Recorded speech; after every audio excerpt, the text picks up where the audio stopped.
Is this going to affect my parole? My parole officer. Parole officer? Yes, my parole officer. My parole officer. I'm out on parole right now. My parole officer. Parole officer. Parole officer? Fuck you, motherfucker. You're wasting our time. I need to let my parole officer know about this. Just keep saying parole officer. Fuck you. I said fuck you. Hey guys, here's a short clip of me annoying a scammer with talk about my parole officer. He doesn't seem to understand I am required by law to inform my parole officer of everything. Unfortunately, he gives up rather quickly, but not before exchanging the typical scammer insults. Let's get into it. So I was just trying to explain to you, as I told you, that we found 4 allegations against you. Yes. 1, violation of Social Security Regulation Act. 2, violation of Identity Theft Code. 3, drug trafficking, and 4, money laundering. Your social has been found suspicious for fraudulent activity in the state of Texas. Because we are taking this matter to the FBI headquarters, as we are having enough evidence to prove you guilty into the federal courthouse. The investigation started on the month of June 2020 when we found an abandoned car on the south border of Texas, and the car contains some blood and drug residues inside Blood it. and drug And after investigation, miss, we found that car was rented on your name and on your personal social information. There are 2 addresses linked with the title vehicle. One of the address in the city of New Mexico was read by U.S. Marshal, but unfortunately, ma'am, there was no one inside the residence. So we have received 22 pounds of cocaine, which is an abusive drug, and some documentation from where. Sorry? I said, holy goodness, 22 pounds of cocaine. Yeah, which is an abusive drug, and some various financial institutes such as the Chase Bank, Bank of America, U.S. Bank, and TD Bank. All the paperwork, miss, has your name on it, and thousands of dollars has been wired from these bank accounts locally and overseas, which totally seems suspicious to us. That is the reason we have Social Security Administration of the state of Texas has filed a case against you for drug trafficking and as well as money laundering. As we are having very short time, this matter is going to register into the federal courthouse, and what you have done was totally against the law of United States Treasury. So we have to sign an arrest warrant against your name. We have to suspend your social security number right away. According to Section 24C, 1958, Drug Enforcement Administration. Am I going to go to jail again? Is this going to hurt with? Is this going to affect my parole? What? Is this going to affect my parole? I will give you information, ma'am. As I told you, let me first finish. After that, if you have any question, yeah.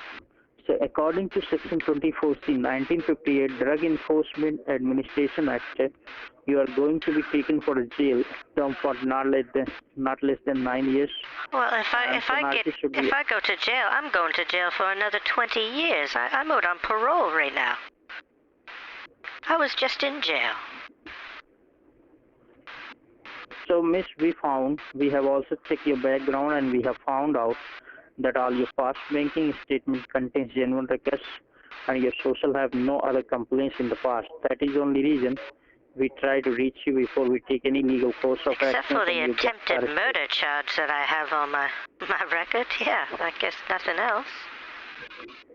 So now, if you are agree, ma'am, if you are agreed to cooperate with the Department of Social Administration in this case, then only we can put your case and arrest warrant on hold, as we have to find the main suspect who has used your personal information towards this fraudulent activity. So I just need your fair intention over this recorded line. Are you willing to cooperate with Social Security Administration in order to catch the real suspect? That was using your social information for this. Of course, I have to. I am obligated to by law. Okay, great. So trust on me, ma'am. Each and everything will be in your favor inside the courthouse. If you're going to cooperate with the government, it's going to be in your favor. So now, canceling your arrest warrant, is that not easy? Because I need to let my parole officer know about this. Where? My parole officer. Parole officer? Yes, my parole officer. You gonna know them? Well, I have to let them know, yes.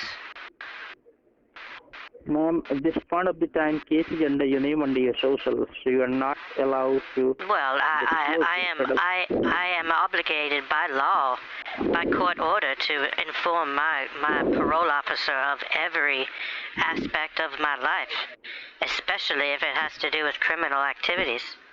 They must be allowed to be part of this. The judges have already ruled in that favor. Here, if you, ma'am, going to cooperate with us, you have to stay online with us. So I do have to cooperate with you. Yes, I do. Yeah, information I can let you know easily think that what exactly you have to do in order to rectify this problem outside the courthouse, in order to catch the real suspect that who is using the social information. But this one of the time, ma'am, suspect can be anyone around to you, right? So we are not allowed to disclose this federal conversation with any kind of the third party, family members, colleague, friends, anyone, your co-worker. Well, my parole officer is law enforcement, so it's okay with them. Yeah. Nobody, ma'am, at this point of the time. My parole officer, yeah, well, that's required by law. You know what parole is, correct? When you leave prison, you need to be on parole for a number of years, especially if you were let go early. And my parole officer requires me to let them know about everything in my life. You're not allowed, ma'am, as I told you that. Well, if I do not, then I'll be going to jail. You're not allowed this one of the time, ma'am, until and unless I must, because or I will go to jail. If I do not tell her, then I will go to jail. That is a certainty, sir. You are not going to get to jail, ma'am, until yes, I will. That's my probation officer, or my parole officer. I hope she can send me back. She can send me back to jail in a heartbeat. She can say, Anita, you are done. You are going to jail for the rest of your sentence. Goodbye. You were not honest with me. You were involved in some sort of Social Security scam or something, and you're performing illegal acts again. You have just fine. You can go ahead with that. Well, what are you putting me between a rock and a hard spot, sir? What am I supposed to do here? Do I just keep it from my parole officer? Is that what you're suggesting me to do? I'm suggesting you, ma'am, you are not allowed to disclose this federal conversation with any third party because, as I told you, and like suspect can be anyone around to you, right? Oh goodness, it's not my parole officer, are you? If you're going, that's like saying maybe the culprit is the judge. Fuck you, motherfucker! You're wasting our time. Just keep saying parole officer, parole officer. What's that, sir? You're not listening to me. Why would you not listen to me? Fuck you, I said fuck you. Fuck you, Ben Chode. Mother Chode. Well, there you have it. Short but sweet. If you'd like to see more, hit like, comment down below, and subscribe. And until the next one, BODA out. BODA? Oh my God. BODA. We don't know who is the culprit. BODA. Once I remove the virus, your computer will run faster.